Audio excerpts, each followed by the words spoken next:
আসসালামু আলাইকুম। আজকের বাংলা নিউজে আপনাকে জানাচ্ছি স্বাগত। এখন শুনবেন সংবাদ শিরোনাম। আমাদের সংবাদটি যদি ভালো লাগে লাইক কমেন্ট শেয়ার দিয়ে জানিয়ে দিন আপনার মতামত। নির্বাচন ঠেকাতে চাইবে যারা তাদের বিরুদ্ধে ব্যবস্থা জানিয়েছেন সিইসি। খালেদা জিয়াকে মানুষ দেশে নেতৃত্বে দেখতে চায় জানিয়েছেন রেজভী। মানুষ যেমন কবর থেকে ফেরে না, শেখ হাসিনাও রাজনীতিতে ফিরবে না জানিয়েছেন মামুনুল হক। আগামীর বাংলাদেশ গড়তে সব সেক্টরে জবাবদিহি প্রতিষ্ঠা অপরিহার্য জানিয়েছেন খসরু। শাহবাগে বাংলাদেশ মেডিকেল বিশ্ববিদ্যালয় আগুন নিয়ন্ত্রণে ৬ ইউনিট। যে কারণে শেখ হাসিনাকে ফেরত দিবে না ভারত। নির্বাচন ঠেকাতে চাইবে যারা তাদের বিরুদ্ধে ব্যবস্থা জানিয়েছেন সিইসি। আসন্ন একাদশ জাতীয় নির্বাচন সুষ্ঠুভাবে করতে নির্বাচন কমিশন সব ধরনের ব্যবস্থা নেবে বলে জানিয়েছেন প্রধান নির্বাচন commissioner CEC AMM Nasir Uddin. তিনি বলেন, যারা নির্বাচন প্রতিহত করার ঘোষণা দিচ্ছে তাদের বিষয়সহ সব ধরনের ব্যবস্থা নেওয়া হবে। বুধবার ঢাকার পিলখানায় বিজেপি সদর দপ্তরে বিজেপির নির্বাচনী প্রশিক্ষণ ও মহড়া পরিদর্শন শেষে সাংবাদিকদের এই কথা বলেন প্রধান বিচার কমিশনার। আগামী ফেব্রুয়ারিতে অনুষ্ঠেয় একাদশ সংসদ নির্বাচনে সারা দেশে বিজেপির ১২১০ প্লাটুন সদস্য নির্বাচনী দায়িত্ব পালন করবে বলে বাহিনীটির পক্ষ থেকে জানানো হয়েছে। ভোট কেন্দ্রে কোনো ধরনের সমস্যা তৈরি হলে তা কিভাবে মোকাবেলা করতে হবে তা নিয়ে চলে নির্বাচনী প্রশিক্ষণ ও মহড়া।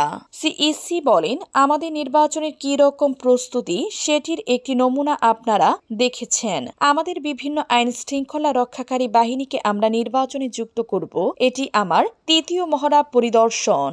এর আগে পুলিশ ও আনসার বিডিপির মহড়া পরিদর্শন করেছি। তারা প্রস্তুতি নিচ্ছে নির্বাচনের জন্য। আমাদের আইন শৃঙ্খলা রক্ষাকারী বাহিনী প্রতিশ্রুতিবদ্ধ।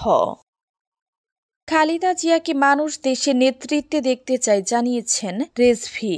বিএনপির সিনিয়র যুগ্ম মহাসচিব রুহুল কবির রেজভী বলেছেন, এ দেশের মানুষ খালেদা জিয়াকে নেতৃত্বের আসনে দেখতে চায়। কোটি কোটি মানুষ তাকে ভালোবাসেন। বুধবার রাজধানী নয়াপল্টনে খালেদা জিয়ার রোগমুক্তি ও সুস্থতা কামনায় বিএনপির মহিলা দল আয়োজিত এক কুরআন খতম ও দোয়া মাহফিলে তিনি কথা বলেন। রেজভী বলেন, নানা রোগ শোক ও নির্যাতনের মুখেও দেশ ছেড়ে যাননি বিএনপির চেয়ারপারসন। কৃত্রিমভাবে শেখ হাসিনা সরকার তার অসুস্থতাকে স্বাভাবিক দেখতে চেয়েছে, কিন্তু তার মনোবল নেতা কর্মীদের সাহসী করে তুলেছে।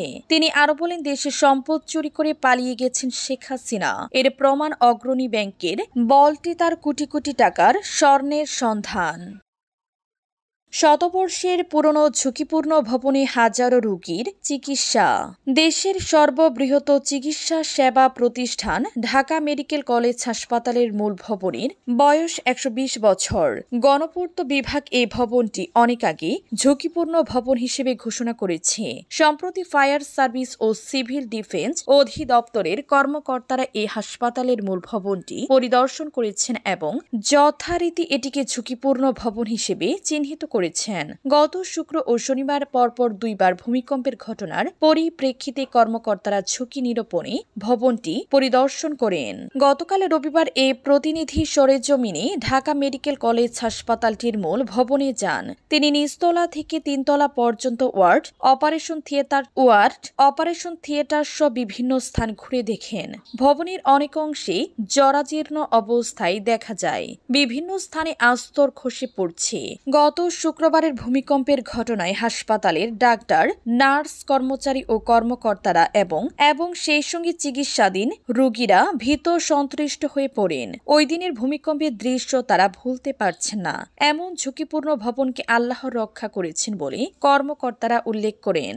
ভবনে একটি স্থানে সামান্য ক্ষতি হলেও কোনো হতাহতের ঘটনা ঘটেনি বলে কর্তৃপক্ষ জানায়।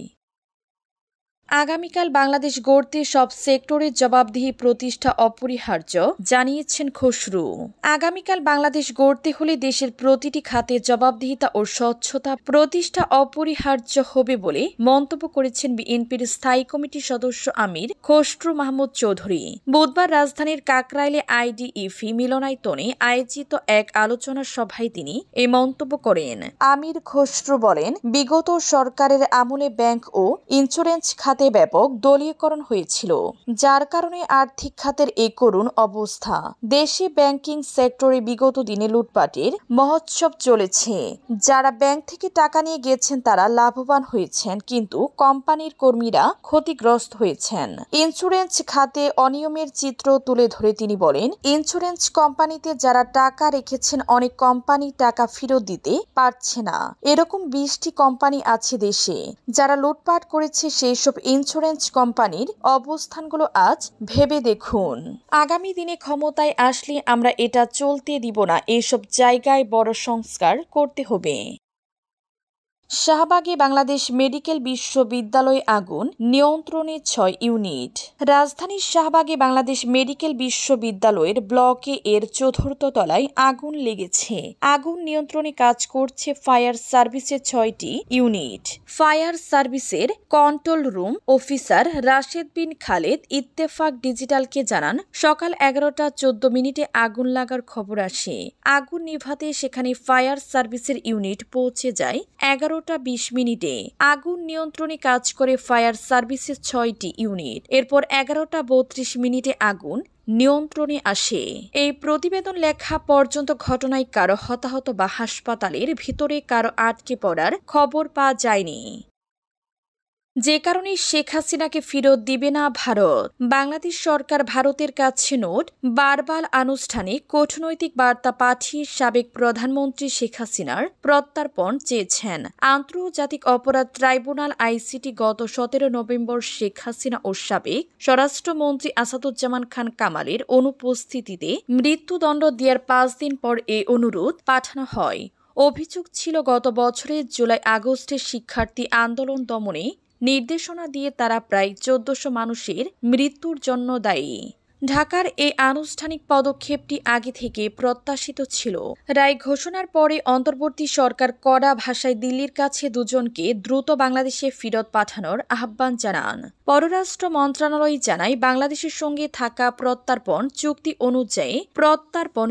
অনুযায়ী এটি প্রত্যর্পণ ভারতের বাধ্যতামূলক দায়িত্ব।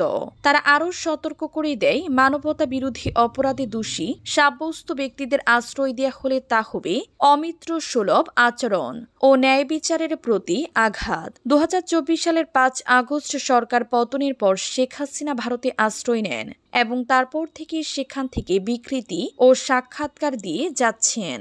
গত 1 বছর ধরে তার প্রত্যর্পণের দাবি তুললেও ভারত আগের অনুরোধগুলোর জবাব দেয়নি। গত বছরের ডিসেম্বরে পাঠানো প্রথম নোট বারবালে ভারতের পররাষ্ট্র মন্ত্রণালয় শুধু গ্রহণের বিষয়টি নিশ্চিত করেছিল। দ্বিতীয় অনুরোধেরও এখনো কোনো প্রত্যক্ষ সাড়া দেননি দিল্লি। আইসিটির রায়ের পর পররাষ্ট্র মন্ত্রণালয় শুধু জানিয়েছিল তারা রায়টি লক্ষ্য করেছে এবং বাংলাদেশের শান্তি, গণতন্ত্র ও স্থিতিশীলতার পক্ষে থাকবে, কিন্তু প্রত্যর্পণ প্রসঙ্গ একেবারে এড়িয়ে গেছে।